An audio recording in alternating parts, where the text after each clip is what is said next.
పెక్కు విద్యను నేర్చిన ఒక్కడైన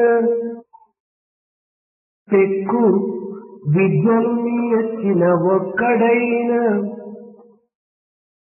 సరస సద్గుణవంతుడై సాధు బుద్ధి సత్యవర్తన ధర్మంబు శాంతి గుణము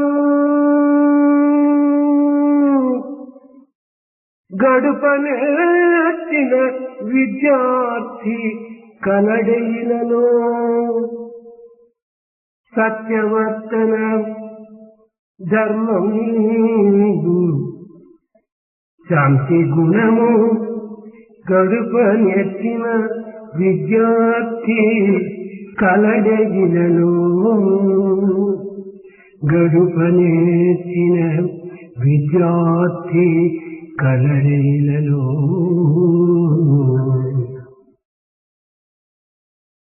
Even after accomplishing and mastering a number of types of education and skills, one who has in him all the virtues and who follows the path of truth, right conduct and peace, is there one at least on this earth who may be called a student of the type who can live the life explained just now. నేటి విద్యలు తెలివి చేతలనే పెంచు కొంచెమైన గుణము పెంచబోదు. నేటి విద్యలు తెలివి చేతలనే పెంచు కొంచెమైన గుణము పెంచబోదు. కోటి విద్యలుండి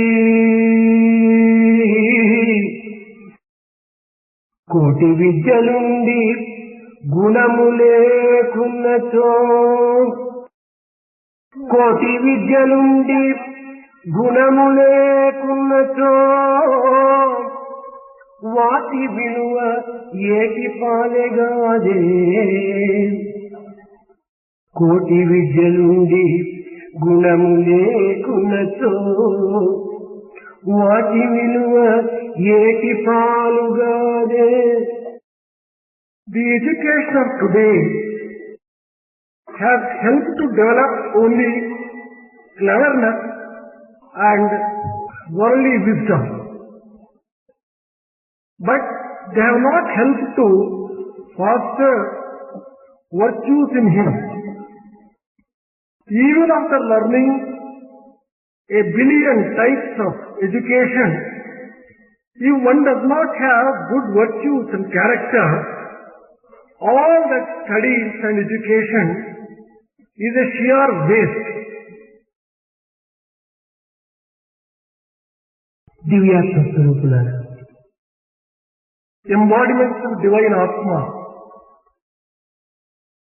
జీవ జగత్తుకు ప్రకృతి భావసారం. for the entire living being, it is the nature which provides a base and sustenance. ప్రకృతి సారమే నీరు. I am the very essence of nature. నీటి యొక్క ప్రయోజనమే సస్యం. The entire crops have come by the help of the use of water. సస్యం యొక్క సారమే పురుషుడు. Man is the essence of the crop.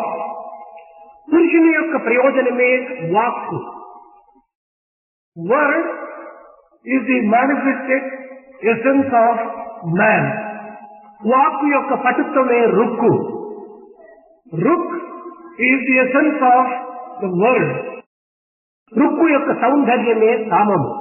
Samaveda is the very essence of Ruk, and it is very beautiful. సామము యొక్క సారమే ఓంకారం. Omkara is the essence of Samaveda. ఓంకారము వినిపించినే కానీ కనిపించదు. Omkara can be heard, but it cannot be seen. ఇది పరమాత్మునికి పర్యాయ పదమే. Omkara is a synonym with Paramatma.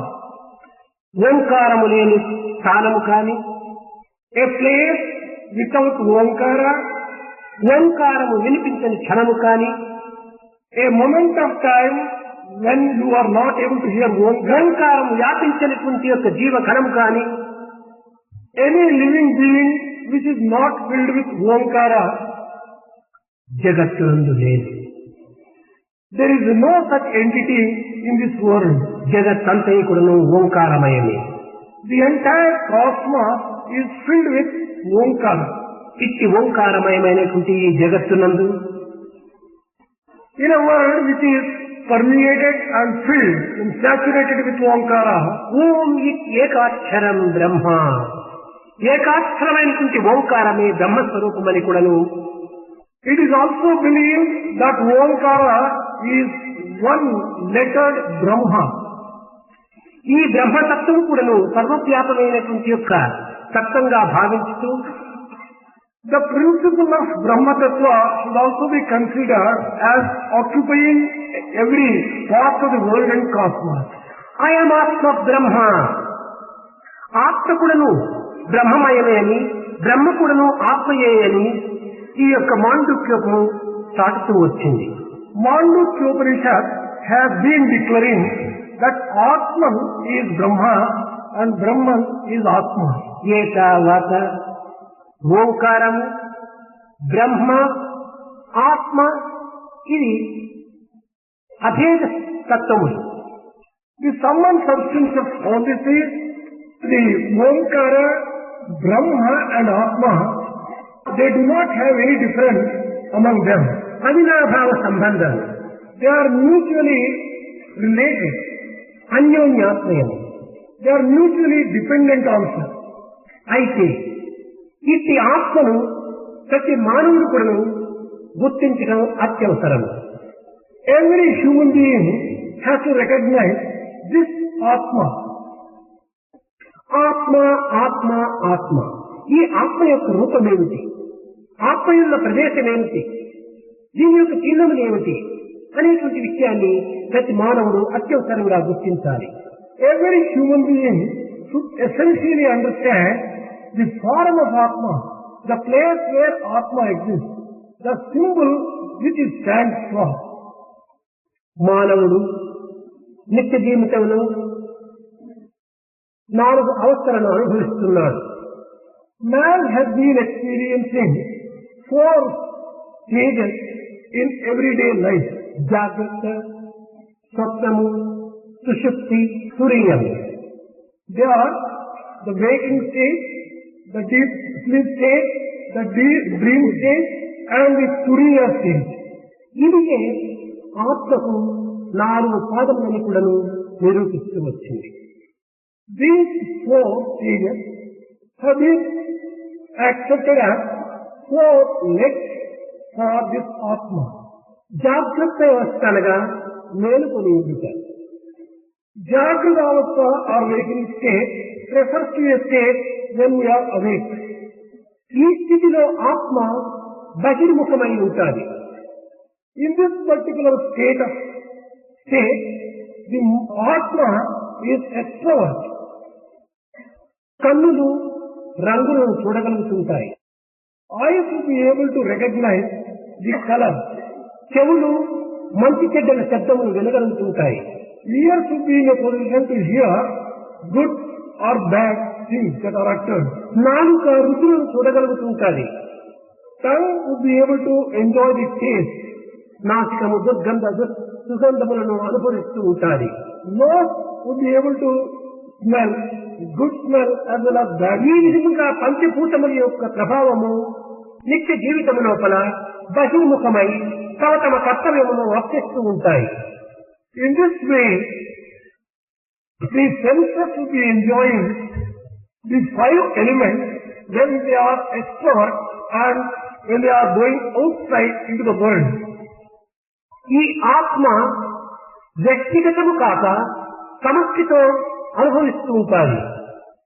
This Atma, instead of being totally individual, would be enjoying the things outside in the society. అనగా ఈ ఆత్మ విశ్వంతో సంబంధమై ఉండటం చేత ఈ యొక్క జాగృత అవస్థ ఎందుకునేటువంటి యొక్క బహిర్ముఖమైనటువంటి ఆత్మకు విశ్వడు అని పేరు పెట్టారు. As this Atma comes in contact with the Vishwa, the cosmos, the outside world, this Atma has been described in that state as Vishwudu. అనగా వ్యక్తి స్వరూపమే ఆత్మస్వరూపం. That means the form of Vishwa is also the form of Atma. విశ్వమే Vishnu స్వరూపము. The world itself is the very form of Vishnu.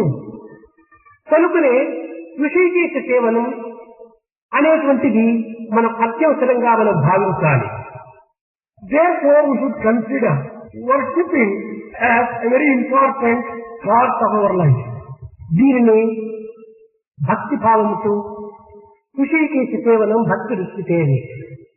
Rishikesha Sevanam, serving Rishikesha, is described as devotion. కనుక జాగృత అవస్థ యందు ఆత్మ విశ్వవ్యాపమైనటువంటి స్వరూపాన్ని ధరిస్తుంది. In the waking state, Atma manifests itself in the form of the world outside us. రెండవది స్వప్న అవస్థ. The second one is dream state. ఇది ఆత్మ అంతర్ముఖంగా ఉంటాది. Atma goes inside in this particular state. నిద్ర యందే కలల కంటుంటాడు. In sleep, man gets dreams.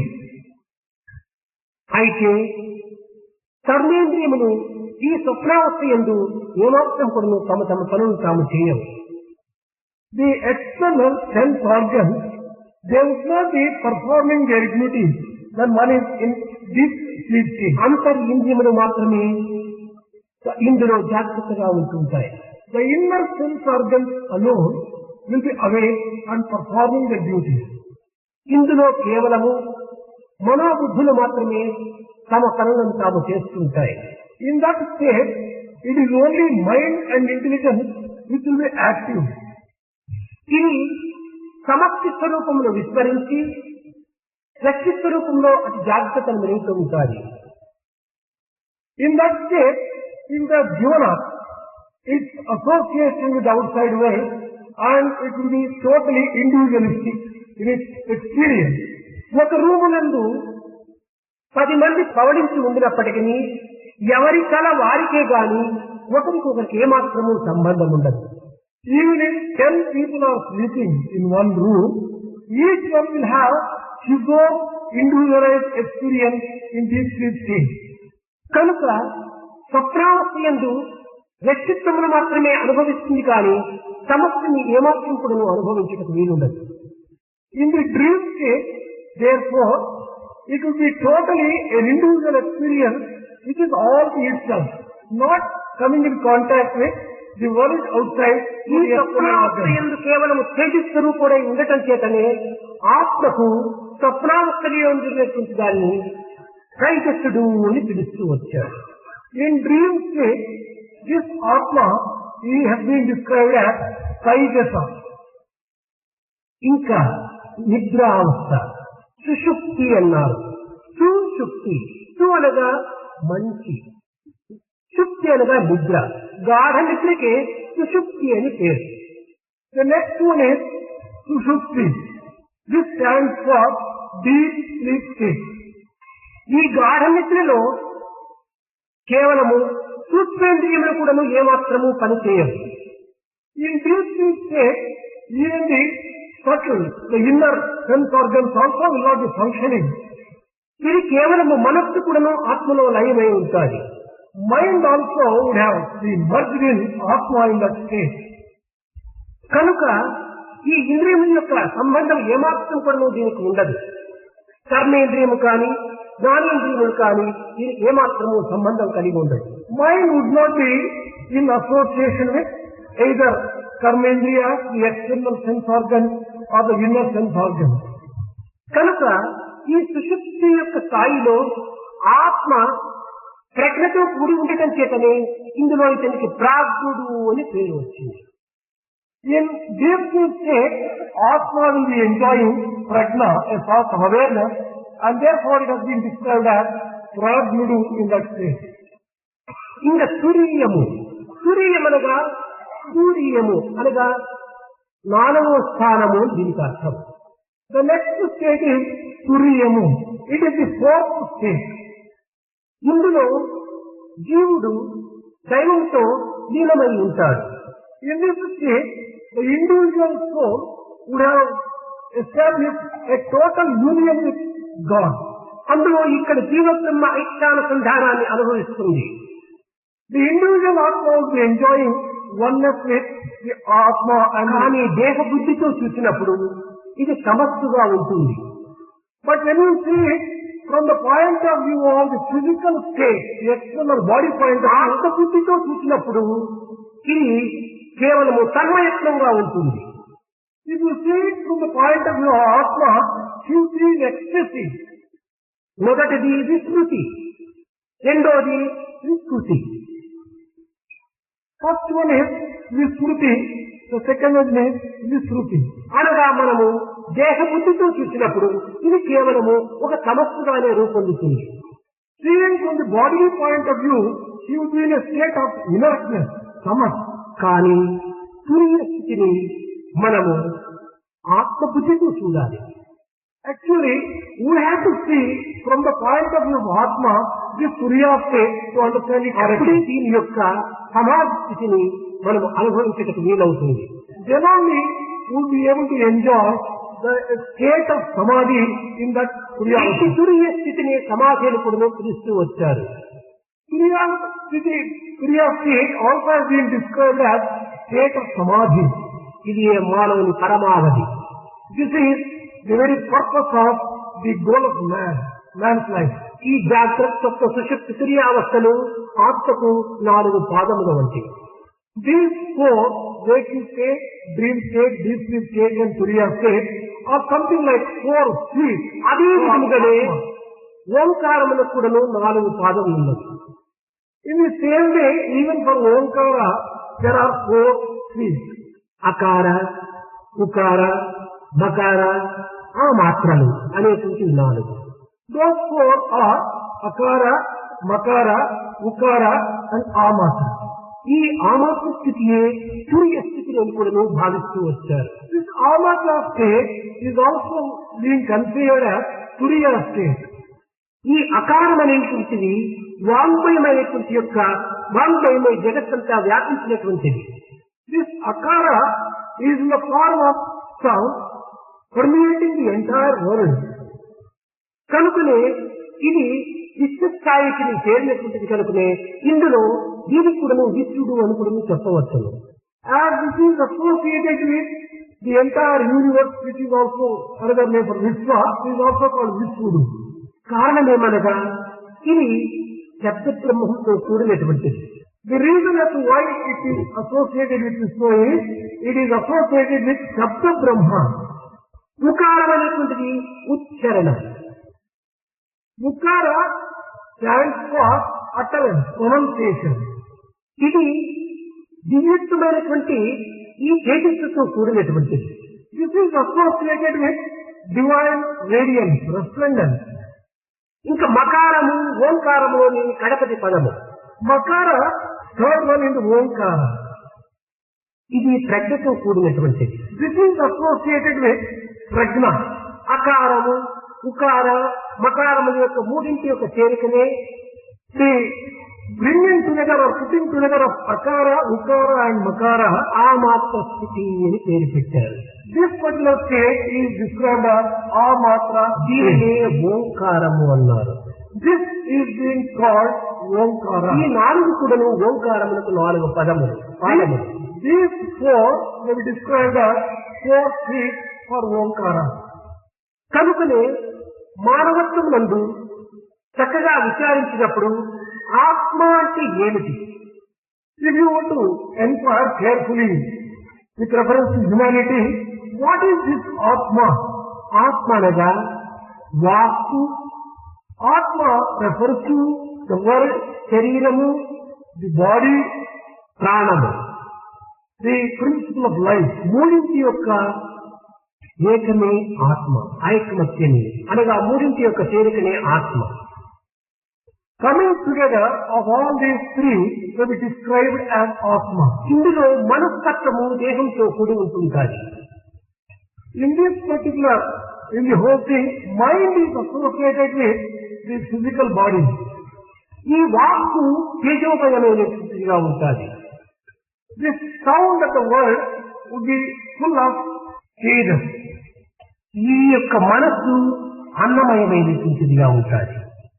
Mind would be associated with food. ఇంకా ప్రాణము రసమయమైనటువంటిదిగా ఉంటుంది.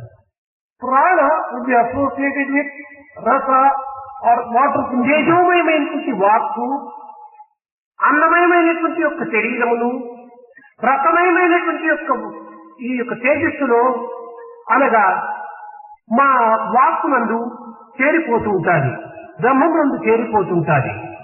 In this particular thing, the physical body, the world, would be merging with the Brahma. అనగా తేజోమయమైనటువంటి వాక్కు, అన్నమయమైనటువంటి దేహమును, ప్రాణమయమైనటువంటి రసంతో కూరుస్తూ ఉంటుంది. The world which is full of tejas, body which is based upon food, will be manifesting themselves in the form of Brahma. దీనిని అక్షైశ్వర్య సంపన్నముగా ఈ బ్రహ్మతత్వాన్ని వర్ణిస్తూ వచ్చింది ఉపనిషత్తులు. Upanishads have described this principle of Brahma as the one which is full of 8 types of Aishwarya. శబ్దబ్రహ్మమయీ, చరాచరమయీ, Jyothirmayi, వామయీ, నిత్యానందమయీ, పరాత్పరమయీ, మాయామయీ, శ్రీమయీ, అష్టైశ్వర్యమయీ, సదాశివమయీ, Shri Shivashakti సాయిమయీ.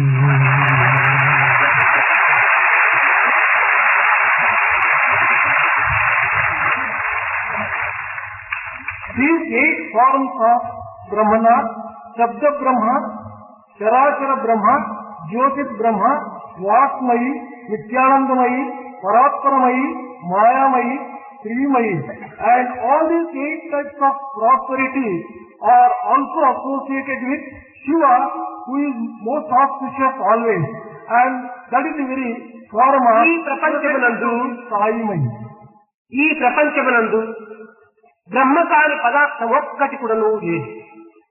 In this universe, there is nothing which is not a manifestation of Brahma. ప్రపంచమంతా కూడా బ్రహ్మమయమే. The entire universe is full of Brahma. కనుకనే ఆత్మతత్వమనగా కేవలము ఇందులో ఓంకారమనియు, బ్రహ్మయనియు, విశ్వవ్యాపకమైనటువంటి యొక్క తత్వమనియు మనం విశ్వసించవలసి వస్తుంది. Therefore, we have to firmly believe that when we say Atma, it is another word for Omkara and Brahma, which is filling the entire universe. దీనినే వాక్య ఋగ్వేదము. Rigveda is the form of word. మనసే యజుర్వేదము. Mind is Yajurveda. ప్రాణమే సామవేదము. Prana is Samaveda. కనుక వేద సారమంతా కూడాను మానవాకారమునందునే లీనమై ఉన్నది. Therefore, all the 3 Vedas have manifested or in the form of man. ఆత్మ కాని పదార్థం జగత్తునందు కానరాదు. There is nothing in the world which is not Atman. ఈ శాస్త్రము, సత్యము, నిత్యము అయినటువంటి యొక్క అస్థిభాతి ప్రియ స్వరూపమే ప్రతి పదార్థము. Everything in the world is a form of Asti, Bhati and Priya. వీటిని సత్ చిత్ ఆనందమని కూడాను సంస్కృతం నుండి చెప్పవచ్చు వచ్చింది. These three very things are being described in the language of Sanskrit as Sat, Chit and Ananda. Being, awareness and bliss. Sat, Chit and Ananda are being, awareness and bliss. ఈ తత్వమునందు మనము ఆత్మతత్వాన్ని వెతకనక్కరలేదు. Therefore, there is no need for us actually to search for Atma. కేవలం రూపనామంలో కల్పితమైనప్పటికీ ఆ కల్పితమైనటువంటి రూపనామంలో ఆశ్రయించి మానవుడు ఆత్మను విస్మరిస్తున్నాడు. Man has been taking shelter in the name and form and forgetting his real Atma Tattva. ఇట్టి ఆత్మతత్వను విద్యల చేత కానీ మరే విధమైనటువంటి సాధన చేత కానీ గుర్తించటకు సాధ్యం కాదు. It is not possible to recognize this Atma Tattva through any type of education and some kind of exercises. 64 విద్యలు అరుదారుగా నేర్చినట్టి ఆనారదుడే నిరవధిక శాంతి కనుగొని పరమానందము నాడు పొందడుగాడే. 64 విద్యలు అరుదారుగా నేర్చినట్టి ఆ నారదుడే నిరవధిక శాంతి కనుగొని పరమానందము నాడు పొందడుగాడే. Even that Narada, who had mastered 64 types of educational skills, could enjoy divinity only when he had peace in him. నారదుడు నేర్వనటువంటి విద్యలే లేవు. There is no education or skill which Narada had not mastered. అలాంటి నారదులకు మధ్య మధ్య అశాంతి ప్రవేశించి అనేక విధములుగా అతన్ని బాధిస్తూ వచ్చింది. Even for such a one as Narada, who has mastered all these types of education, now and then he suffers from restlessness and lack of peace. చదువులకు సంస్కారములకు చాలా వ్యత్యాసం ఉన్నది. There is a lot of difference between the worldly education and samskaras of tendency. గ్రంథ పరిచయము కేవలము జగత్తునకు మాత్రమే వినియోగపడగలదు. Acquaintance with books can be helpful only so far as the world is concerned and worldly life is concerned. పుస్తకములు అంతా కూడా మస్తకంగా మార్చుకోవచ్చును. You may be able to transform the entire book into your own mind. మస్తకాన్ని practical లో అనుభూతిలో తెప్పించుకోవాలి. But you must be able to practice what you have learned through books. కనుకనే ఈ సందేహ నివారణార్థమై తాను ఒక ఋషి దగ్గరికి వెళ్ళాడు. Narada went to a rishi in order to get his doubts clarified. అక్కడ ఆ ఋషి ఇతన్ని ప్రశ్నించాడు. That rishi questioned Narada thus: అయ్యా, నీ విద్యల యొక్క విలువ ఏమిటి? నీ క్వాలిఫికేషన్ ఏమిటో చెప్పమని చెప్పాడు. Sir, what is your qualification? What is the value of all your education? ఆ గురువే సనత్ కుమారుడు. That guru, that master is Sanat Kumara. ఈ సనత్ కుమారుడు ప్రశ్నించినటువంటి ప్రశ్నకు నారదుడు తన యొక్క విద్యల యొక్క ప్రవీణతను నిరూపిస్తూ వచ్చాడు.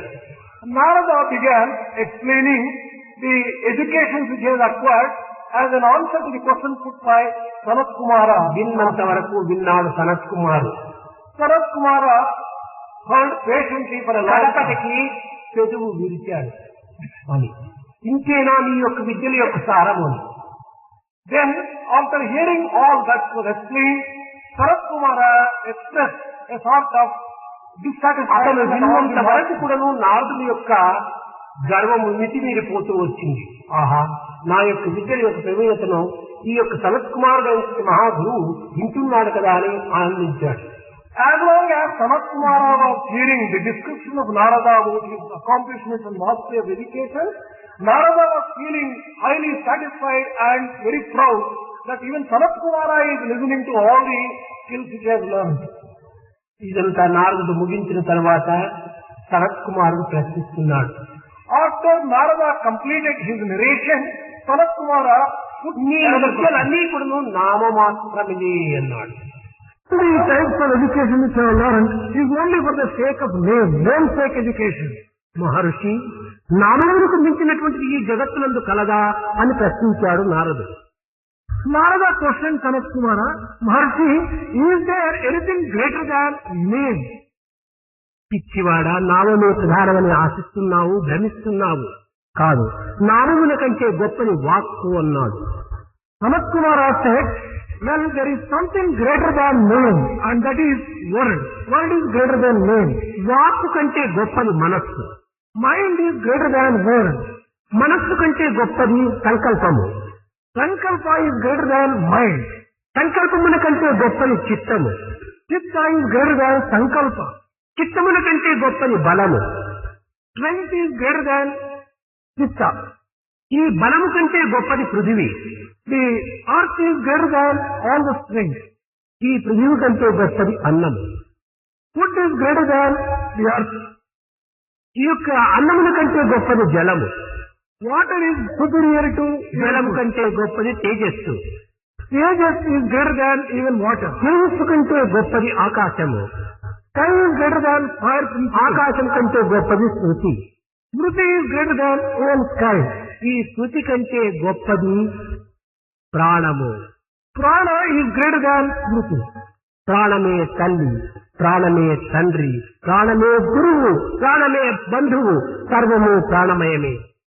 He said, Prana, the life, is the father, it is the mother, it is the guru, it is everything. ఈ ప్రాణమే రసస్వరూపము, సర్వరసముల యొక్క సారము. This prana is the very essence of all the essences. దీనిని ఉపనిషత్తునందు రసోవైసః. This has been described by Upanishad as rasovaisaha. కనుక నీ యొక్క నామమాత్రము ఈ రసం ముందు ఏమాత్రము అన్నాడు. Thus, Sanat Kumara asked Narada, what is this nama compared to rasa? కనుక ఈ ప్రపంచమంతా కూడాను నామమాత్రముతో కూడినటువంటిది. The entire world is full of nama. నాములకు ఒక రూపము. For nama there is a form. ఈ రూపనామము రెండు కూడాను కల్పితములే. This name and form are after all created one. ఈ కల్పితమును త్యజించినప్పుడు శాశ్వతములకు చేరుతుంది. When you give up that which is created, you will be able to get at the permanent entity. కనుక ఈ రూపనామములతో కూడినటువంటి జగత్తు కూడాను అస్థిభాతిత్వం అనగా సత్ చిత్ ఆనందంతో చేరినది. This world which is associated with name and form is also associated with కనుక అస్థిభాతి ప్రియం. ఓంకారము లేనిటువంటి జగత్తు కాని వస్తువు కాని, బ్రహ్మము లేని వస్తువు కాని యథార్థము కాని, ఆత్మ లేని సత్యము కాని యథార్థము కాని ఈ జగత్తునందు కానరాదు. Therefore, there is no object, nothing whatsoever in the world which is not associated with Omkara, which is associated with Atma, and which is associated with Brahma. కనుక మన తత్వమును మనం గుర్తించడానికి తగినటువంటి ప్రయత్నం చేయటమే సాధన. Therefore, real sadhana is to recognize our real nature. తన ఉనికిని తాను గుర్తించి వర్తించడమే మానవుని యొక్క ప్రధానమైన కర్తవ్యం. The most important duty of man is to conduct himself realizing his true nature. కనిపించినవన్నీ కూడా నిత్యముదే. Everything that is seen is temporary and transient. దీన్ని ఆధారం చేసుకున్నటువంటిదే సత్యము. This is based upon truth. ఈ నిత్యమునందు కూడా సత్యం ఉన్నది. Even in Mithya, there is truth, Satya. సత్యమునందు కూడా నిత్యము లీనమై ఉన్నది. Even in truth, there is Mithya embedded in it. కానీ సత్యమునందు నిత్యము, నిత్యమునందు సత్యమును మాత్రమే విచారించడం కాదు మన యొక్క ప్రధాన గమ్యము. Our goal is not to inquire into and find truth in Mithya and Mithya in సత్యములోని సత్యాన్ని గుర్తించాలి. We have to find out the truth in truth. ఇది ఏ ప్రధానమైన సాధన. This is the primary sadhana. ఈ సాధనకు సర్వత్రా దైవత్వాన్ని మనం విశ్వసించాలి. For doing this sadhana, we have to recognize the existence of divinity everywhere. ఏకో వసి సర్వభూతాంతరాత్మ. Atma is in every living being. ప్రతి మానవుని ఎందుకు నివసించినటువంటిది, ప్రకాశించినటువంటిది, ప్రకటించినటువంటిది ఒక్కటే, అదే భగవతత్వం. There is only one which lives in every human being, which manifests in every human being. కనుక అనేక ఏకత్వాన్ని మనం గుర్తించడానికి తగిన ప్రయత్నం చేయాలి. Therefore, we have to make an effort to recognize and identify this oneness in all. కనుక ఆత్మ అనగా ప్రత్యేకమైనటువంటి ఒక ప్రదేశములను మనం గుర్తించడానికి వీలు కాదు. సర్వత్రా నిండినటువంటిది. It is not possible to find Atma in a specific place. It is found everywhere. అనగా వాక్కు మనస్సు ప్రాణం యొక్క చేరికలు. That means a coming together of the world, walk, mind, manas and prana. This is Atma. ఇది మనస్సు కేవలము ఆహారమైనటువంటిది. Mind is full of or is creation of. మనం ఎట్టి ఆహారమును భుజించుమో మనసు అట్టి తలంపులతో కూడి ఉంటుంది. The thinking of the mind depends upon the type of food that you consume. కనుక మనస్సు అనేటువంటిది అన్నమయమైనటువంటిది. Therefore, mind is full of food.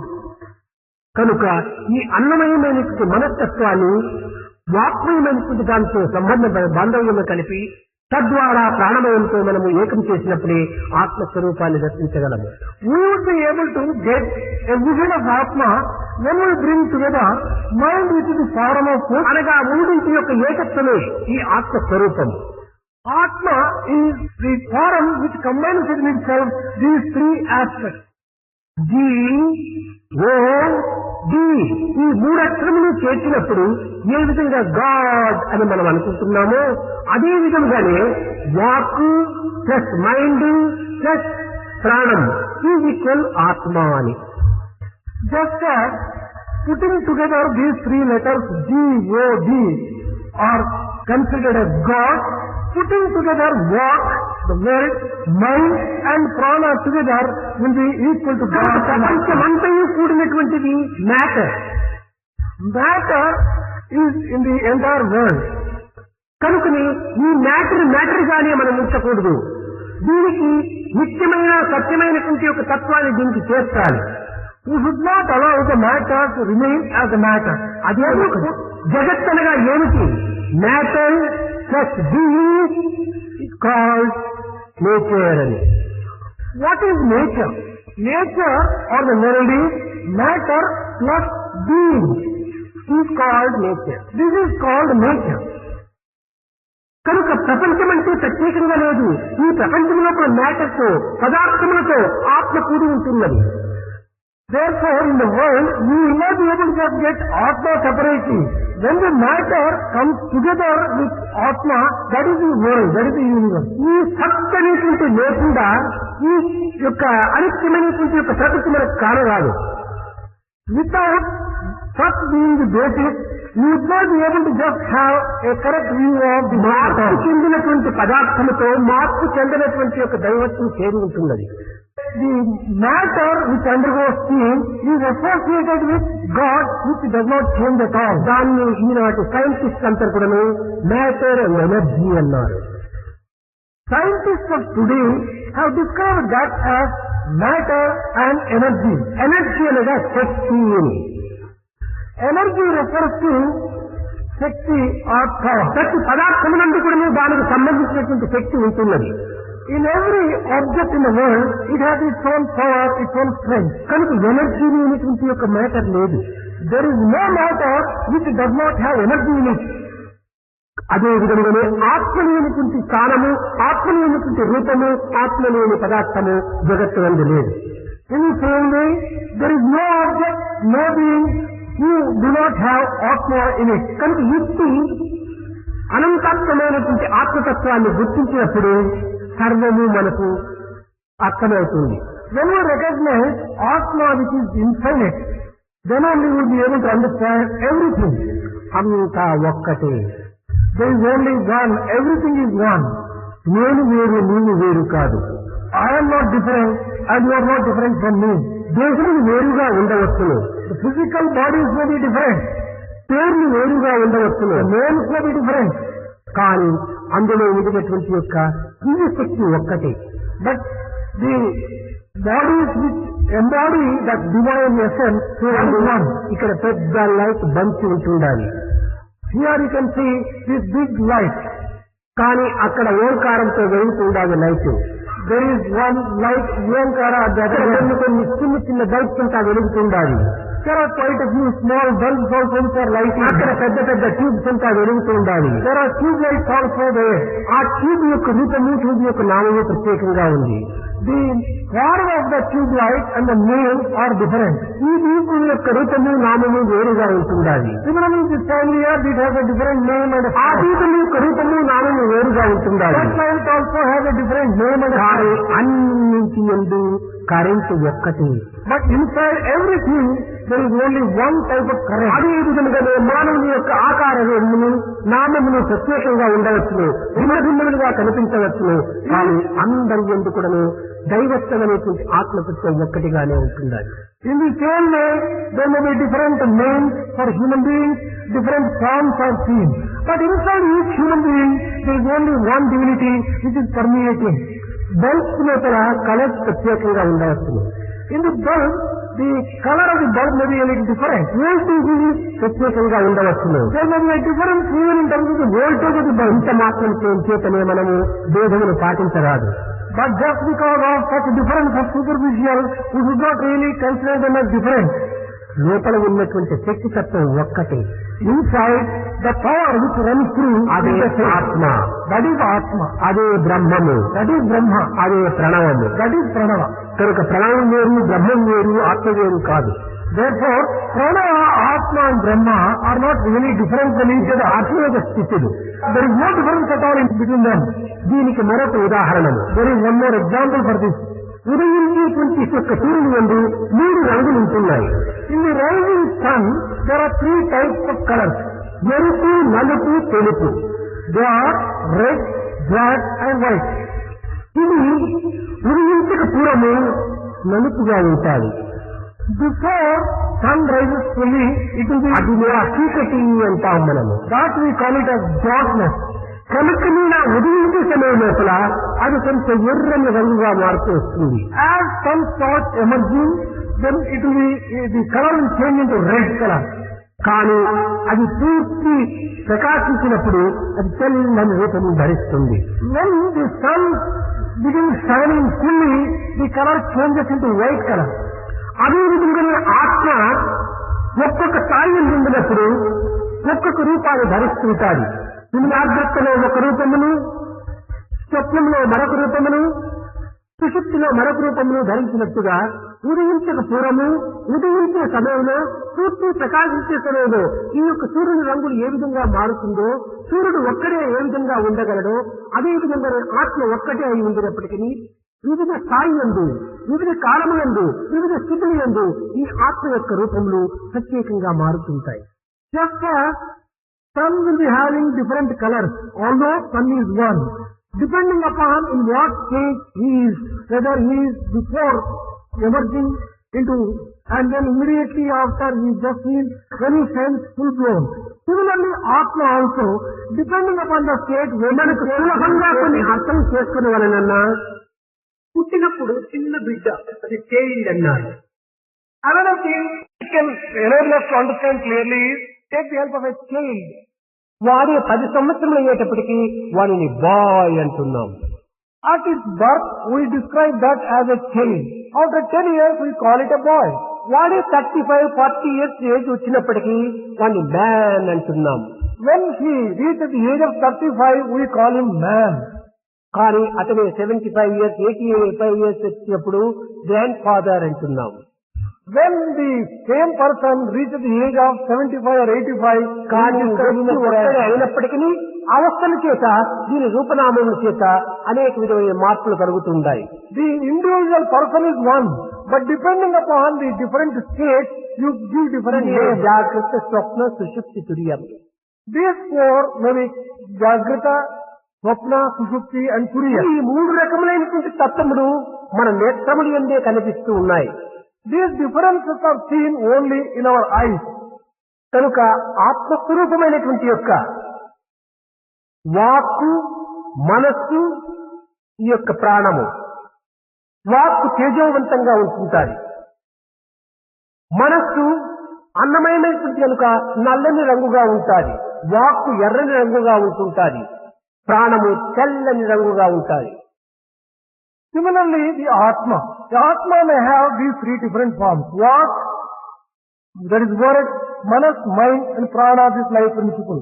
What will be red color? Manas, mind will be black color and prana will be white color. అదే మన కన్నునందు కొత్త భాగమునందు ఎర్రని రంగు ఉంటుంది. The end part of our eye, it will be reddish. మధ్యలో ఉండినటువంటి యొక్క గుడ్డు నల్లని రంగుగా ఉంటుంది. The central part of our eye, it will be white. దీనికి చుట్టూ ఉండినటువంటిది తెల్లని రంగుగా ఉంటుంది. The one which surrounds all this, it will be whitish. కనుకనే ఈ మూడింటి యొక్క ఆకారమును మన నేత్రం నుండే మనం చూడగలుగుతూ ఉన్నాము. These three different forms can be seen even in our very eyes. కనులోని పాపగా మనము కన్నెత్తి చూడాలి పరమాత్మని. We have to see Paramatma as the child. మన కన్ను దృష్టి ఉండే తానుండి మనకు అన్ని చూపుతూ ఉంటున్నాడు పరమాత్ముడు. He is seen by our eyes and he is behind our eyes and he is directing everything. అందులోనే మన ప్రతిబింబాన్ని మనం చూడగలుగుతూ ఉంటున్నాము. We can see our reflection in our own eyes. కనుకనే ప్రతిబింబం అనేటువంటి యొక్క జీవతత్వము, బింబ అనేటువంటి యొక్క నేత్రతత్వం నందు మనం ఏకత్వం గావించినప్పుడే అదే ఆత్మతత్వము. Only when the reflection merges itself with the object, then when it becomes united with the one which is the basis, then only it will be Atma Tattva. కనుక ఆత్మతత్వం అనగా ఎక్కడో మనం విచారించనక్కర్లేదు, పెద్ద పెద్ద గ్రంథాలు మనం చదవనక్కర్లేదు, ఆత్మనే లేకుండా మనమే లేము అనేటువంటి విశ్వాసాన్ని మనము అభివృద్ధి పరచుకోవాలి. To recognize this principle Atma, there is no need for reading big books. There is no need for looking and inquiring elsewhere. దీనినే మనం అప్పుడప్పుడు చెప్తున్నాం. The one you think you are. The same thing has been explained different times. మనకు కేవలం దేహమైనటువంటి బాహ్య దృష్టిచే, బహిర్ముఖమైనటువంటి యొక్క జాగ్రత్త దృష్టిచే నీవు చూడటం లేదా నీవు the one you think you are. From the external vision, in a bodily sense, when you see, there is one, and that is, you are the one that you think that you are. మనం కొంత అంతర్ముఖం మన దృష్టిని ప్రవేశించినప్పుడు the one others think you are. When we turn our thinking a little inward, then ఈ రెండింటిని విస్మరించి మన యొక్క దృష్టిని కొంతవరకు నువ్వు మరింత లోతులకు పంపించినప్పుడు the one you really are, అదే ఆత్మదృష్టి. When you make your vision go deep inside yourself, then your real nature will come, the one you really are. దేహాన్ని చూడొద్దు, నీ మనసును చూడొద్దు, నీ యొక్క ఆత్మను చూడు. Don't look at the body, don't care for the mind. Go inside and look at the Atma. నీ యందు ఉండినటువంటి ఆత్మనే అందరి యందు ఉంటుండాలి. Atma, who is found in yourself, is found in everyone else also. సర్వత్రా ఈ ఆత్మతత్వాన్ని గుర్తించుకుంటే ఇంకా ఈ రాగద్వేషములకు మనకి ఏమాత్రము అవకాశములు ఉండవు. If you can recognize the Atma as existing everywhere and everyone, there cannot be any question of hatred and అప్పుడే మనం liking. ఆశించినటువంటి సత్యవాక్కు, Then only we will be able to just accomplish ధర్మ ప్రవర్తన, truth, right conduct, శాంతి చిత్తము, heart full of peace, ప్రేమ తత్వము, the principle of love. ఈ నాలుగింటి యొక్క ఏకత్వం చేత అన్ని విధాల ప్రశాంతి మనకి ఏర్పడుతుంది. అదే అహింస. By accomplishing all these four things, we will be also able to enjoy ahimsa, non-violence. కనుక మొట్టమొదట మనం ఈ సత్యాన్ని గుర్తించినప్పుడు ఇతరులకు చెప్పుటకుడును సాధ్యమవుతుంది. Only when we recognize this basic truth within ourselves, we will be in a position to teach others what this means. ఇందులో ప్రవేశించినటువంటి అధ్యాపకులు 30 దేశాల నుంచి వచ్చారు. The participant teachers in this workshop, they have come from 30 countries. France, Australia, Nepal, Russia, South Africa. వీళ్ళు కొన్ని విధములైనటువంటి సందేహాల లోపల స్వామిని ఈ సందేహ నివారణార్థమై కొంత ఒక చీటీలు రాసి పంపించారు. Teachers coming from France, Nepal, Australia, Russia, they have sent a few slips raising some doubts, seeking clarification. మా రష్యా లోపల ఈ విధమైనటువంటి ప్రచార ప్రబోధన సల్పటంకు కొంచెం కష్టమవుతుందని, ఇంకా ఆస్ట్రేలియా లోపల అనేక రకములైనటువంటి యొక్క అలజడితో కూడి ఉండటం చేత అక్కడ కూడాను ఈ మానవతా విలువలు అనేటువంటివి ఏ విధంగా మేము అభివృద్ధి గావించాలి అని వారిలో కొంత సందేహాలు కలుగుతూ వచ్చాయి. They have entertained certain doubts. For example, in Russia, how to go about teaching these human values in that particular country. Similarly, in Australia also, there are so many problems which are facing. How to go about teaching these values in నా Australia? ఉద్దేశం ఏమనగా Russia, China, Australia, Germany, Japan, Italy ఏ దేశమైనప్పటికీ అందరూ మానవ జాతికి చెందిన వారే. Swami's view is that to whichever country they belong, whether the people belong to Russia, కానీ China, ప్రతి Germany, వ్యక్తి కూడాను ఈ Japan, మానవత్వాన్ని గుర్తించడం అత్యవసరం. they are all human beings. In the very first instance, they should recognize అయితే human nature. కొన్ని బాహ్య ప్రపంచమునందు కొన్ని విధములైనటువంటి యొక్క అడ్లు కలుగుతూ ఉంటాయి. But in a worldly sense, you may be facing some problems. ఇప్పుడు ఆస్ట్రేలియాను ఒకటి తీసుకోండి. Take for example Australia. ఈ ఆస్ట్రేలియా లోపల ఇంగ్లీష్ భాష కానీ, In Australia, English language, అనగా చరిత్ర హిస్టరీ కానీ, history, జాగ్రఫీ భూగోళ శాస్త్రము కానీ, geography, దీని యొక్క విషయములు అన్నీ కూడాను కేవలము ఒక విధమైనటువంటి ఉద్రేకంతో కూడి ఉంటుంటాయి. ఈ టెక్స్ట్ బుక్స్ అంతా కూడా textbooks with reference to English language, history and geography will be having information which is చెప్పాలంటే highly, వైలెన్స్ తో కూడినటువంటి these textbooks will have information which is highly వారి violent. చదువులే ఆ విధంగా ఉంటున్నప్పుడు మనము ఈ ప్రశాంతమైనటువంటి యొక్క వాతావరణాన్ని అందులో మనము ప్రవేశపెట్టమైనటువంటిది ప్రప్రథమలో కొంచెం కష్టతరంగా ఉంటాయి. If their textbooks and their system of education is full of violence, it may be difficult to introduce such peaceful things. In the beginning, there may be some వారి difficulty. హృదయాలంతా కూడా కేవలము ఉత్ప్లవంగాను, క్రోధంగాను, ఒక విధమైనటువంటి యొక్క అలజడిగాను ఉంటుంటాయి. Their hearts will be full of agitation, full of restlessness, full of ప్రతి violence. దానికి కూడా ఉద్రేకం ఎక్కువగా ఉంటుంటాది. For everything, they get excited. కనుక ఈ సమయం లోపల మనము ఈ మానవతా విలువ అనేటువంటిది ఒక ప్రభుత్వంతో ఏమాత్రము సంబంధం లేకుండా మనము భక్తులు మాత్రమే బాల వికాస్ నందు లేక భక్తుల యొక్క సమూహం నందు ఈ యొక్క మానవతా విలువలు క్రమక్రమేణా మనము అభివృద్ధి గావించుకుంటూ వస్తాం మంచిది. In such countries, without having anything to do with the government, in our own organizations like Bal Vikas, etc., we should undertake activity in a small scale and with reference to our own devotees. కనుక మొట్టమొదట మనము ఈ రష్యాలో, south ఆఫ్రికాలో, France లో, ఈ విధమైనటువంటి మీరు రాసినటువంటి కొన్ని ఆస్ట్రేలియాలో కొంత ప్రభుత్వంతో ఇప్పుడు సంబంధం పెట్టుకోనకుండా ప్రత్యేకంగా మన సంస్థల వారితోనే ఇది సంబంధ బాంధవ్యాన్ని అభివృద్ధి పరుచుకొని బాల వికాసం స్టార్ట్ చేసి తద్వారా దీనిని వ్యాపింప చేసుకోవటం అత్యవసరం. అది చాలా మంచిది. In such countries as South Africa, France, Russia, it may be desirable not to have anything to do with the government. We can start Bal Vikas classes and undertake education in human values. క్రమక్రమేణా వారే దీని యొక్క సత్యాన్ని గుర్తించి వారే దీనిని ఆశిస్తూ వస్తారు.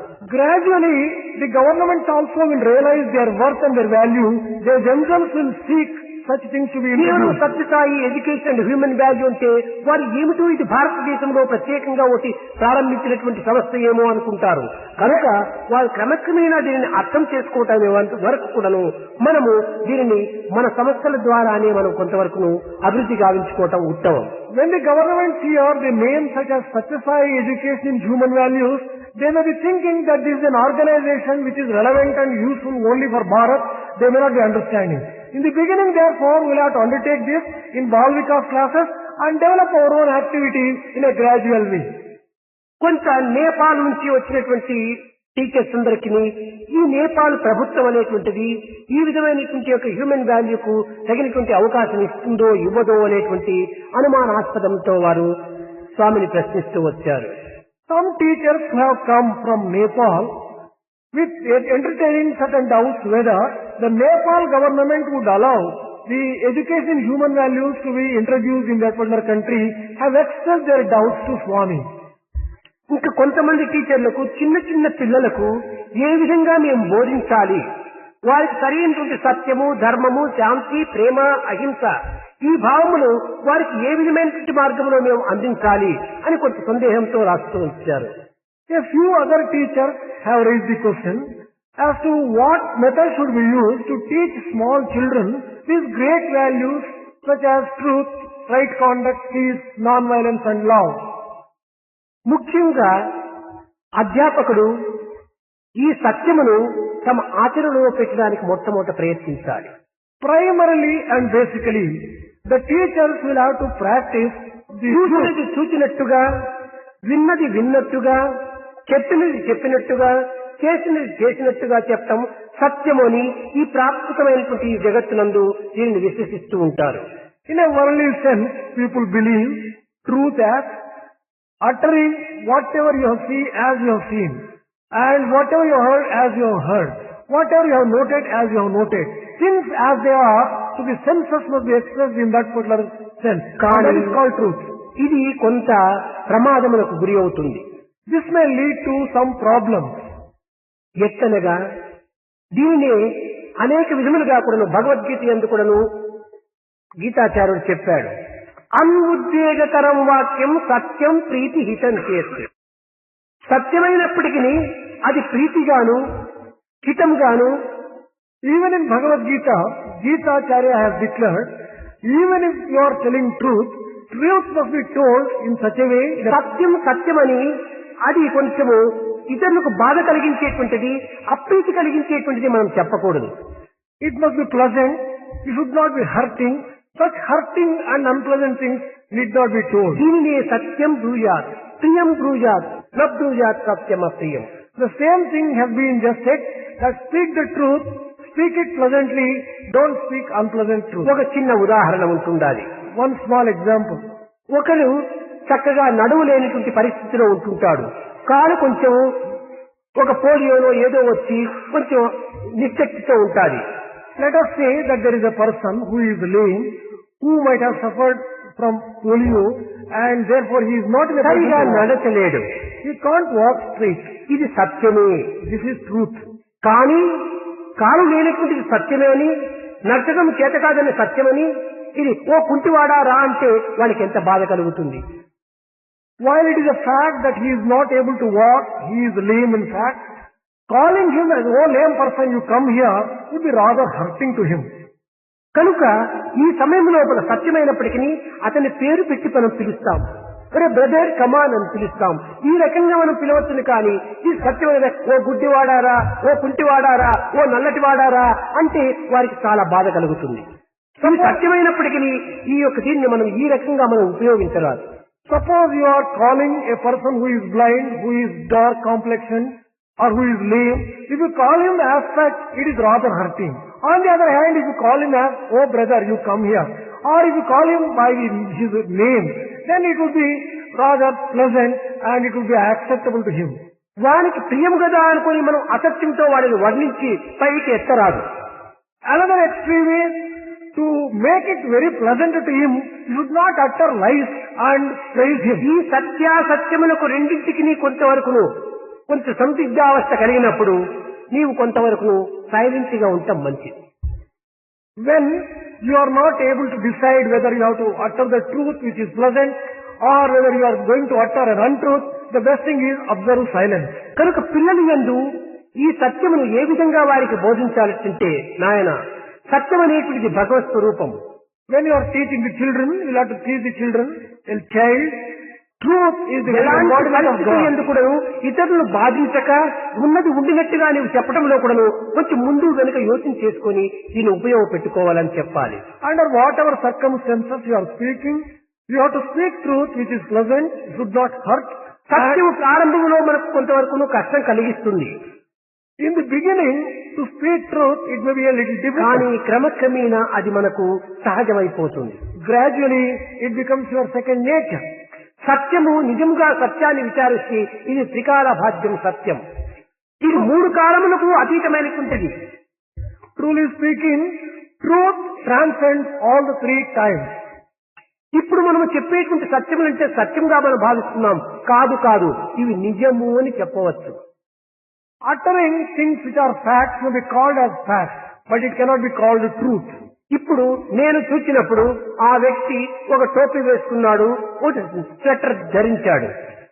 When I have looked at that particular person, he is wearing a sweater and he is wearing a cap.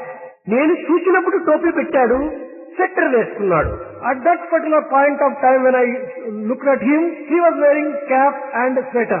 కానీ రేపటి దినము అతను టోపీ తీసివేయచ్చు, చలి లేదని స్వెటర్ తీసివేయచ్చు.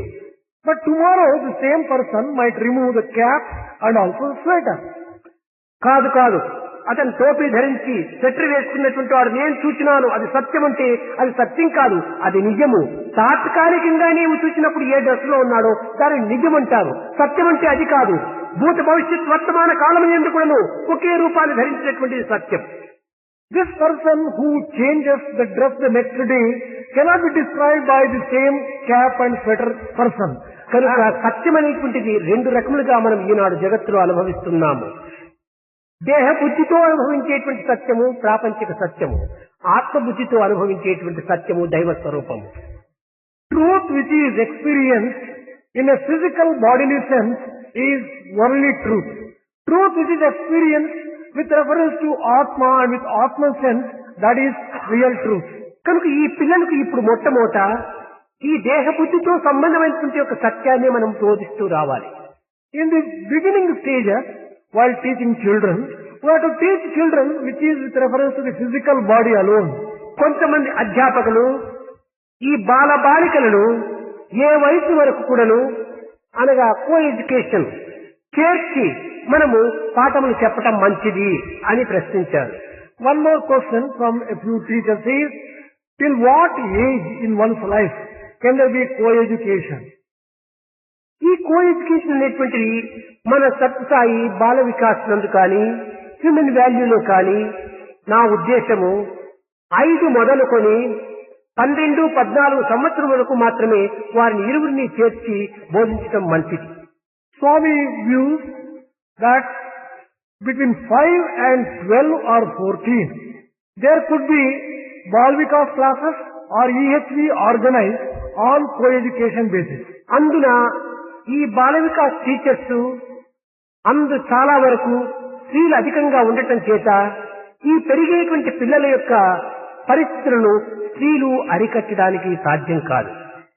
One more point to be noted here is, as most of the Balvikas teachers are ladies, the growing boys cannot be controlled by them. కనుక 12-14 సంవత్సరం దాటిన తర్వాత మగపిల్లలను వేరు ఆడపిల్లలను వేరు చేసి వారికి మగపిల్లలకు మగవారు ఆడపిల్లలకు ఆడవారు బోధించడం మంచిది. After crossing the age of 12 or 14, it is better to separate boys from girls, and lady teachers could take up teaching the girls and ఆడపిల్లలు gentlemen కూడా teachers మగ అధ్యాపకులు బోధించడానికి అవకాశం ఉంటుంటుంది. The gentleman teachers also can teach the girls. కారణం ఏమనగా పెరిగేటువంటి మగపిల్లలు ఆడవారి మాటలు లక్ష్యం చేయరు. The growing boys would not listen to the words of వారంటే lady కొంత teachers. భయం కూడా ఉండదు. They would not be exercising any control or any fear. కనుక ఈ వినయ భయ విశ్వాసముల లోపల భయం కూడా ఒక అవసరమే. కనుక ఇది మగ అధ్యాపకుల దగ్గరనే ఈ పిల్లల్ని పెట్టి కొంతవరకు వీరికి అభ్యసించటం మంచిది. Among obedience, faith and fear also has its own place. Therefore, it is better that those boys are entrusted to the gentleman lecturers so that they would be able to manage teaching this ముఖ్యంగా program. అధికంగా సందేహపడేటువంటి విషయంలో ఒక్కటి ఉంటుండాలి. అది ఏమిటనగా మేము ఏ విధంగా బోధించాలి. ఇంకా కొంతమంది ప్రశ్న వేశారు. కొంతమంది అంగహీనులుగా ఉంటారు, తెలివి తక్కువ పిల్లలుగా ఉంటుంటారు. ఇలాంటి పిల్లలకు మేము ఏ విధంగా బోధించాలి అని ప్రశ్నిస్తూ వచ్చారు. There is one question which is put by a number of people, and that is how to teach people who are really mentally retarded or who are really weak, who may be having some defects in them. తెలివి తక్కువ పిల్లలకు మనం ఏ విధంగా బోధించాలి అనేటువంటి ప్రశ్న వేయటం వారికే తెలివి తక్కువ అని నా ఉద్దేశం. To put a question as to how to teach students who are mentally, intellectually weak, to put such a question, these people themselves do not have enough of intelligence. మన ఎడ్యుకేషన్ హ్యూమన్ వాల్యూ తెలివి కలిగినటువంటి వారే అర్థం చేసుకోలేకపోయినప్పుడు తెలివి లేనటువంటి వారికి మనం ఏ విధంగా మనం బోధించే ప్రయోజనం ఏంటి?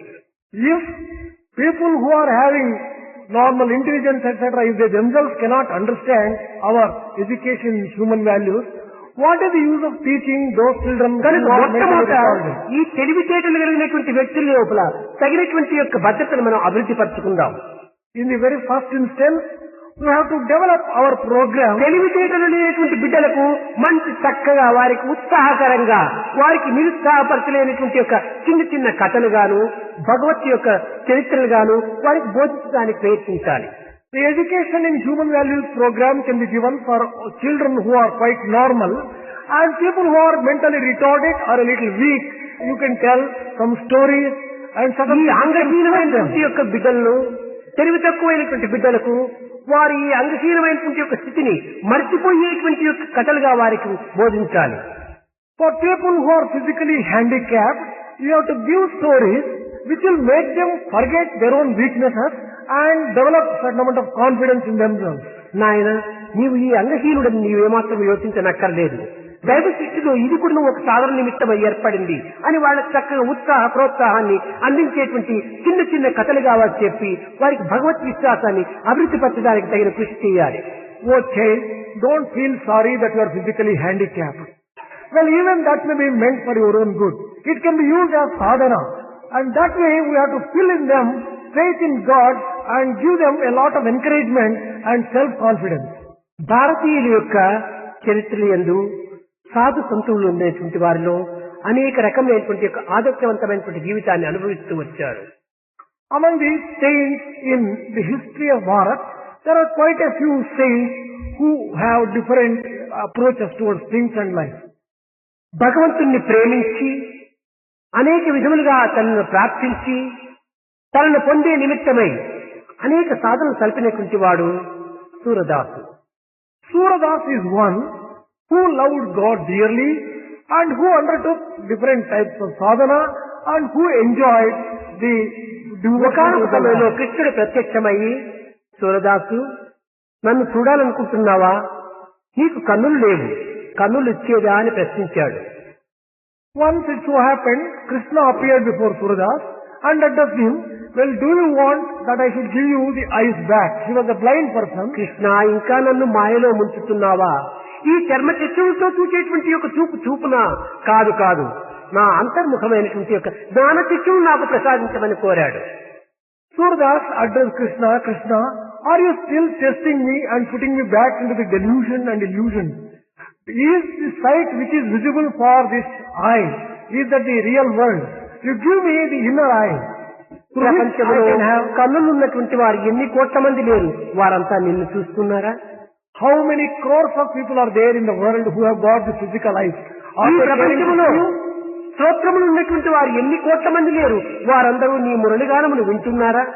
How many crores of people are there who have got the ears, but have they been able to listen to the song played on your ఈ murali? విధంగా అడుగుతూ వచ్చాడు కృష్ణుని Surdas.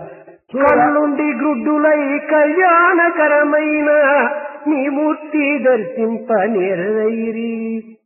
Suradas began asking questions with Krishna.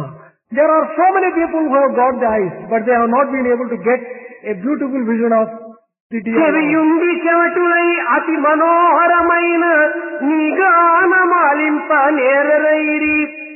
Although they are having ears, they have not been able to learn the art of listening to the melodious music which are playing on your flute. పంకజమందు పరమాత్మ గుండియు పాడు సంసారంబు కోరిరైరి. Although Paramatma is available to them very easily, still they are aspiring to have the worldly life and the family life. కోరిన ఫలమిచ్చు కల్ప వృక్షంబుండ పెరటి పుష్పమునకై ప్రీతి ఏలా. When there is a wish fulfilling tree which can give whatever is asked for, why should one aspire to go to the neighbor's అడిగిన house? పాలిచ్చు కామధేనువు రాగ ధనమిచ్చి ఆవును కొనగనేల. When there is a celestial cow which can give the nectar in the form of milk, why should one go in search of the వింజరు milk? కాంతితో మేలు పర్వతముండ వెండి బంగారు కై వెతకనేల. When there is Meru mountain which is full of gold, silver and precious metals, why should one go in search of... Krishna, నా సర్వస్వము నీవై ఉండగా నేను కోరేటువంటిది ఏమిటి? నాకు ఈ నేత్రములు అక్కర్లేదు. Oh Krishna, నిరంతరము నీ సత్యనిత్యమైనటువంటి యొక్క తత్వాన్ని, నీ హృదయాన్ని, నీ ప్రేమను, నీ యొక్క ఆనందాన్ని అనుభవించేటువంటిది, ఆలకించేటువంటి యొక్క నేత్రాన్ని నాకు అందించమన్నాడు. oh Krishna, when you are my everything, what is it that I ask for? Do I ask for the physical eyes? కనుక Certainly not. ఈ నేత్రములు లేనటువంటి పిల్లలకు మనం ఈ విధంగా బోధిస్తూ రావాలి. నాయన ఉన్నారు, ఎంతో మంది కోట్లకు మంది ఉంటున్నారు నేత్రములు గల, వాళ్ళ వల్ల ఏం జరుగుతుండాలి అంతే. కాదు కాదు, నీ నేత్రాన్ని అంతర్దృష్టి అభివృద్ధి పరచుకో, నీ దైవత్వాన్ని నీవు దర్శించడానికి ప్రయత్నించు అని ఆ ఉత్సాహ ప్రోత్సాహాలు ఆ పిల్లలకు అందిస్తారు రావాలి. Suppose there is a blind child, you should tell the blind child, what is the use of having the physical eyes? There are so many crores of people who are having the eyes. Develop your inner vision. Enjoy the company of God inside.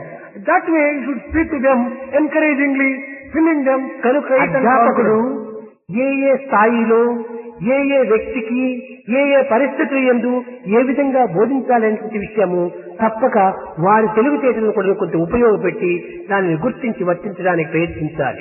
Teachers will have to recognize each situation fully. What type of person to who I am speaking to? What is his capacity? And taking into account all the circumstances, one should adopt the method of teaching to the young children. ఈనాటి పరిస్థితుల లోపల education and human value, ఈ మానవతా విలువలు అనేటువంటిది చాలా అవసరమైనటువంటిది. Really speaking, in the world of today, education in human values is the most important one. మానవుని ఆకారం కనిపించుతున్నది కానీ మానవత్వం ఇందులో ఏమాత్రం కూడా కనిపించటం లేదు. In the human beings of today, they are there only in form, but humanity is not found in them. ఈనాడు ప్రారంభించినటువంటి యొక్క ఎడ్యుకేషన్ అండ్ హ్యూమన్ వాల్యూ అనేటువంటిది ప్రాణ సమానము ప్రపంచానికి. Under these circumstances, education and human values may be compared to the very life breath for the world at large. ఏ ఎడారిలో దాహంతో తపించేటువంటి ఒక వ్యక్తికి చల్లని పానీయం చిక్కినప్పుడు ఎంత ఆనందం అనుభవించునో, అదే విధంగానే ఈనాడు ప్రపంచం లోపల శాంతి భద్రతలు లేక మానవత్వం నిర్మూలమైపోయి కేవలం ఒక విధమైన దానవత్వంగా ప్రవర్తించేటువంటి ఈ సమయం నందు ఈ మానవతా విలువలు అత్యవసరంగా అందించాలి. In a world which is full of violence and lack of peace, etc., it is necessary to undertake education in human values which gives them peace and which puts humanity back into the human being. It is something like a oasis in a desert where one can get. ఈ యొక్క work shop training అంతా అయిన తర్వాత మీ దేశాలకు మీరు వెళ్లి దీని యొక్క విశిష్టతను, దీని యొక్క పవిత్రతను, దీని యొక్క అవసరాన్ని కూడాను అనేక మందికి కూడాను మీరు కూడాను అందించి వారిని కూడా ఈ యొక్క మార్గంలో ప్రవేశపెట్టడానికి తగిన కృషి చేయాలి. After completing your workshop here, you can get back to your countries. You will have to explain to people the need for this particular thing, the sacredness of this particular thing, and the speciality of this particular course, and appreciate the need for it and get the benefit therefrom. ఇదే నిజమైనటువంటి సేవ. This is true service. ఇదే నిజమైనటువంటి యొక్క భగవత్ తత్వము. This is true divine principle. తనను తాను తరింపజేసుకోవటం గొప్పతనం కాదు. Sanctifying oneself and finding liberation for oneself is not a great thing. తోటి మానవులను తరింపజేయడానికి తగిన ప్రయత్నం చేయటమే ఇదే నిజమైన నిష్కామ కర్మ. Making efforts to help so many other people to liberate themselves, this is truly nishkama karma, action without a క్రమక్రమేణా మనము ఇవి కూడాను కాలేజీల్లో ప్రవేశపెట్టి gradually we'll have to introduce these things even in the colleges. ఈ కాలేజీ విద్యార్థినీలకు కూడాను ఈ విధమైన యొక్క అవకాశాన్ని అందించడానికి కృషి చేయాలి. We have to make efforts to provide an opportunity even for the college boys and girls to be trained in this EHV. కనుక ఇవి కేవలము అన్ని దేశాల వారిది కూడాను ఒక్క ప్రశాంత నియమం మాత్రమే దీనిని ఒక తరబీదు చేయటం అనేటువంటిది ఇది చాలా కష్టంగా ఉంటుంది. మీ దేశం నుంచి ప్రశాంత నియమలకు ఒక్కొక్క పర్యాయం రావాలంటే 30,000, 40,000 రూపాయల వరకు ధన వ్యయం కూడా అవుతుంది. కనుక నా ఉద్దేశం ఏమనగా ఆయా దేశముల లోపలే ఈ ఎడ్యుకేషన్ హ్యూమన్ వాల్యూ కాన్ఫరెన్స్ అక్కడక్కడ పెట్టుకొని తద్వారా దీనిని అభివృద్ధి గావించడానికి తగిన కృషి చేయటం మంచిది. To provide training in Prashant Nilayam is full of expenditure. There are people who will have to spend 30,000 or 40,000 rupees to come over here for training. Therefore, there is a need for organizing the workshops in your own countries so that they can be trained easily without much of expense. కనుక ఇక్కడి నుంచి పోయేటువంటి ప్రతి అధ్యాపకులు కూడాను కొంతమంది అక్కడ చేరి మిగిలిన వారికి కూడాను ఈ యొక్క ప్రబోధనలు కూడాను అందించి తద్వారా వాళ్ళని కూడాను ప్రోత్సాహపరిచి కొంత కాన్ఫరెన్స్ కూడాను ప్రారంభించడం అత్యవసరము. Therefore, the teachers who are trained here can get back to their countries, collect people who are having similar ideas, encourage them, organize the workshops and develop this sort of program in your own countries on the right line. ఇంకా మిగిలినటువంటి అంశములన్నీ కూడాను ఆ యొక్క committee వారు అనగా education human value committee వారు అనేక విధాలుగా నిర్ణయించారు. దానిని మీరు తూచా పాటించి తద్వారా మీరు ఈ హ్యూమన్ వాల్యూ అనేటువంటి దానిని దేశవ్యాప్తి గావించాలని నేను ఆశిస్తూ ఆశీర్వదిస్తూ నా ప్రసంగాన్ని విరమిస్తున్నాను.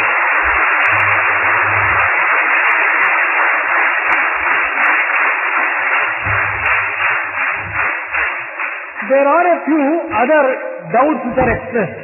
All these doubts find their answer in the literature published by our own organization.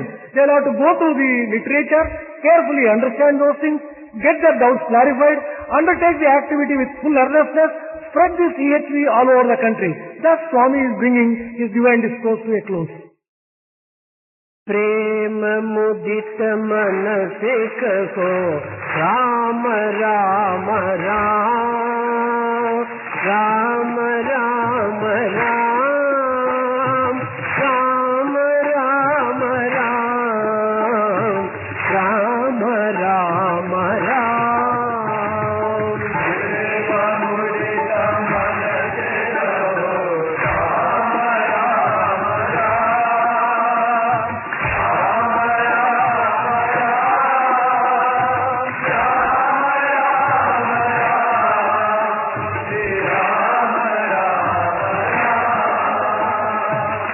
मुदित मन से कहो राम राम राम राम राम राम राम राम राम श्री राम राम राम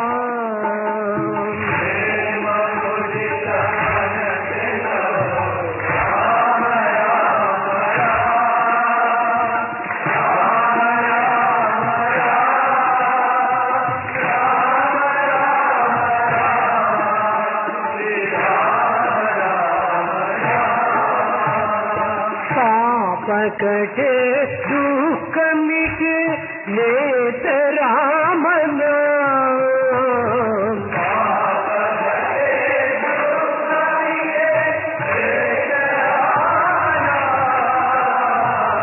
भव समुद्र सुखद नाव एक राम नाम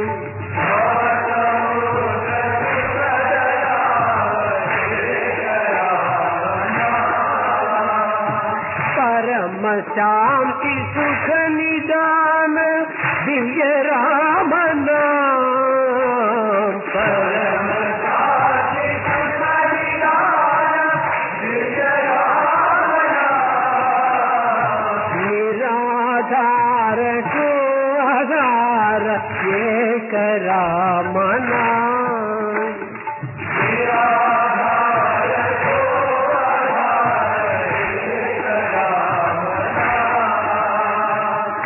निराधार को आधार एक राम नाम निराधार को आधार एक राम नाम माता पिता बंधु सखा सब ही राम नाम